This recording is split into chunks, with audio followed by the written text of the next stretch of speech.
Raqobatni rivojlantirish va iste'molchilar huquqlarini himoya qilish Sirdaryo viloyati hududiy boshqarmasi bosh mutaxassisi Eldor Shobatayev. Assalomu alaykum.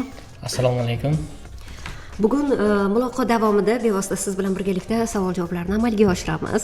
2025-yilning birinchi choragi davomida raqobatni rivojlantirish va iste'molchilar huquqlarini himoya qilish Sirdaryo viloyat hududiy boshqarmasi tomonidan sohani tartibga soluvchi tegishli me'yoriy hujjatlar va qonun hujjatlari talablariga muvofiq ravishda ayting, qanday ishlar amalga oshirildi?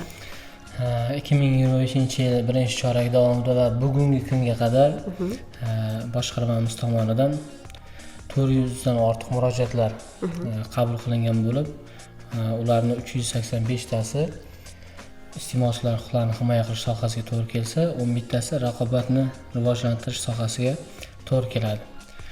Mazkur murojaatlarning 98% iste'molchilar tarafiga ijobiy hal qilib berilgan hamda bularni soha kesimida ajratadigan bo'lsak, uy-joy qurilish sohasi, kommunal xizmatlar sohasi, savdo va maishiy xizmatlar sohasiga to'g'ri keladi. Shu bilan birga davlat xaridlar sohasida, elektron tanlov savdolar sohasida o'tkazishga yo'l qo'yilgan xatolar, qonun buzilishlarida ham murojaatlar kelib tushgan.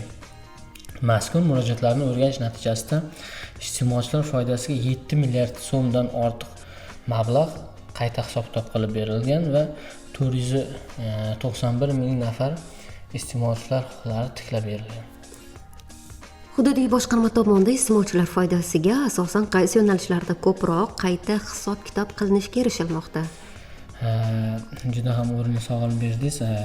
Boya yuqorida aytib o'tgandek, kommunal, uy-joy, savdo, maishiy xizmatlar sohasini yuqorida so'zga olib o'tdik.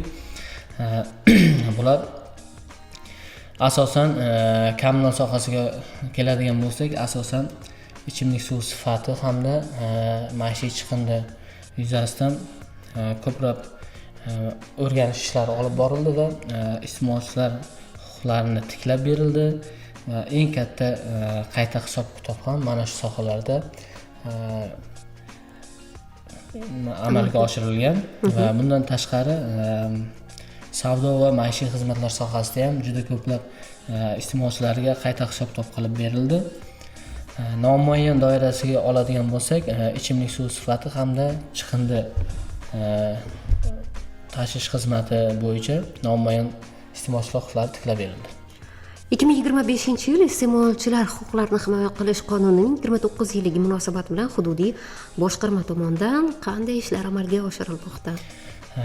Bu yil qonunimizni 29 yilga keyin nishonlandi hududiy boshqarmamiz tomonidan. Ushbu qonun birinchi navbatda 1996 yil 26-aprel kuni qabul qilingan bo'lib, bu yil 29 yosh munosabati bilan turli xil joylarga chiqqan holda siz qonunni bilasizmi mazmundagi seminar o'quv seminari tashkil qildik. Asosan o'quvchi yoshlar